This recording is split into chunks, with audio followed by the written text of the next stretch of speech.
Welcome back to the homestead garden. Can you really have a homestead without growing medicinal herbs? The whole idea behind homesteading is being self-sustaining. We not only use these essential herbs for us, but we use them for animals as well. This herb garden was for sun-loving herbs, but as time progressed, it evolved into a shady area. I'm so excited to transform this sun-loving herb garden into a shade-loving herb garden. We have several sun-loving herbs in here that are beautiful, but they just aren't doing well in here. Like this yarrow here, that's a yellow yarrow, and it hasn't bloomed in years because it doesn't have enough sun.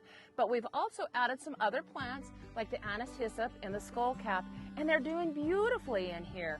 And so we've got to clean these up. We're gonna cut them back, harvest them, process them, and then we're gonna come back in here, clean it out, do some improvements, and in the process, make it beautiful again. Okay. So here's some skullcap, and it will grow through runners. It's in the mint family, and this is an exceptional herb to have in your shade garden. We did plant this a couple of years ago. It's done great. I just want to clean it up a little bit so I can kind of start with a clean slate and smaller plants. Plus, when you grow your own skullcap, you know exactly what you're getting. You know the quality of it. And this is such an excellent medicinal herb. So I'm going to dry this, make some tinctures into it, and harvest it to where we have a smaller size plant. Makes it easier for when we come in here and start mulching.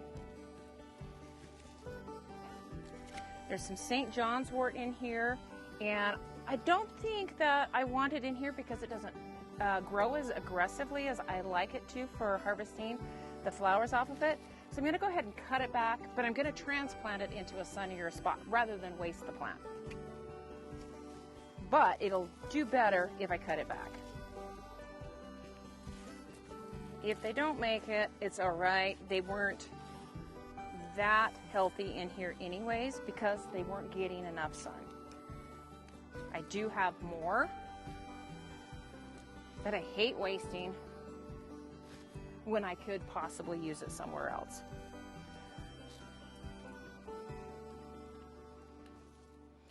This is plantain, and plantain generally loves the sun, but this guy's doing really good here, so we know that he's going to do really well in this shade garden, but I don't want it in my walkway. And so I'm going to go ahead and harvest seeds off of this first, in case it doesn't make it, because it's the middle of summertime, and I want a backup plan for this particular plant. Okay, so I've got some chives in here. These are garlic chives, and you can see that they aren't near as productive as they could be. So I'm going to go ahead and transplant that as well, and I'll put it right in the vegetable garden. Okay, so this is a eucalyptus tree. When I planted this, it was only this big. And it wasn't necessarily supposed to grow in our zone, but we've had some really mild winters. So while its life was very temporary here, this is a big reason of why we have so much shade in this once was sunny herb bed. So I like to kind of keep it trimmed up a little bit. It's great to be using medicinally, and it's also kind of fun to just use in flower arrangements too. So it has a good benefit here as well. But you can see how big it's gotten in just as little as 4 years. Okay, in here we've got more lemon balm, which we'll dry and add to our nesting box mix. We've got such a nice amount of skullcap. I'm very excited about this.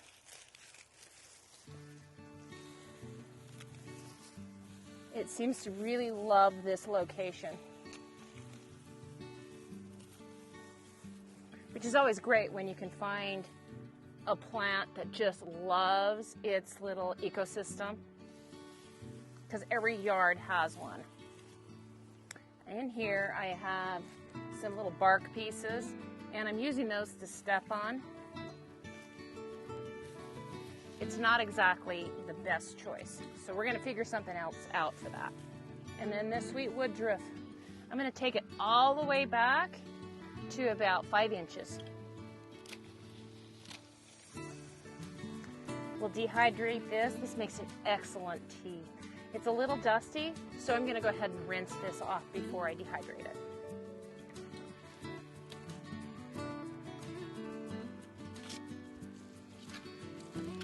Garlic chives, you really don't even have to be very careful with them. They transplant super easy. They've got a bulb.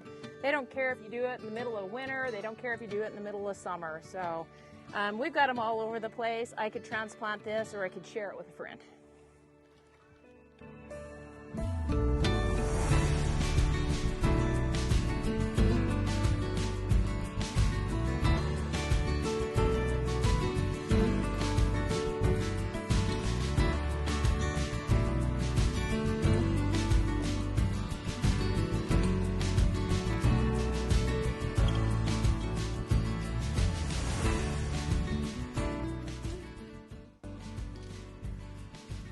Use these little broken pots to put things like Corsican mint underneath during the spring. It grows really good like that.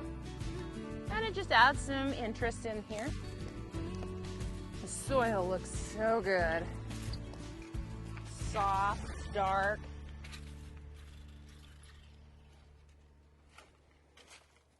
There's so much lemon balm in here.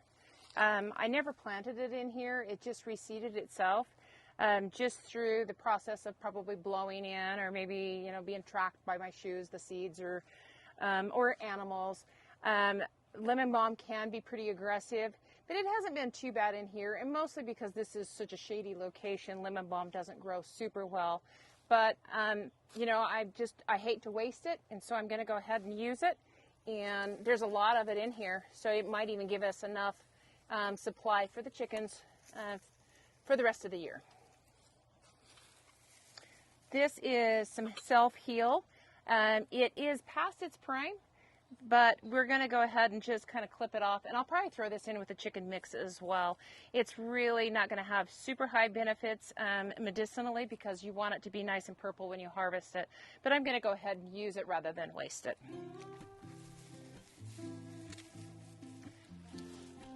Okay, back in here, there's an oregano hiding. And surprisingly enough, it's actually doing okay. It's not big and full and lush, but it's not doing too bad. So I think I'm just gonna leave this guy. This bed needed a refresh of some compost. So we put in our compost that we've made from here on the farm just to amend and get ready for the new plants that are coming. So I'm really excited with some of the varieties that we get to put in. So I put in some patchouli. I've never grown it before, so I'm super excited to see how it does. But I planted more sweet woodruff. I planted some more skullcap, wood betony. I even put a passion flower in the back to crawl across the fence. Lots and lots of calamus, because we use a lot of calamus. There are so many good choices of herbs that you can do in shade gardens. You can plant things like the sorrel that we have back in here in the pots. And then in some of the other pots, I went ahead and put some goticola that are right around the edges. But right in the ground, there's so many choices. You can do meadowsweet, lovage, violets. You can do boneset, lobelia. There's so many choices. These are the ones that grow well in our region, and we'd love to know some of the herbs that grow well in your region, and we'd love to see you comment below, because I personally love to see what other gardeners are doing in their garden. So I'm super excited about how this bed turned out, and cannot wait to see what it looks like in the months to come.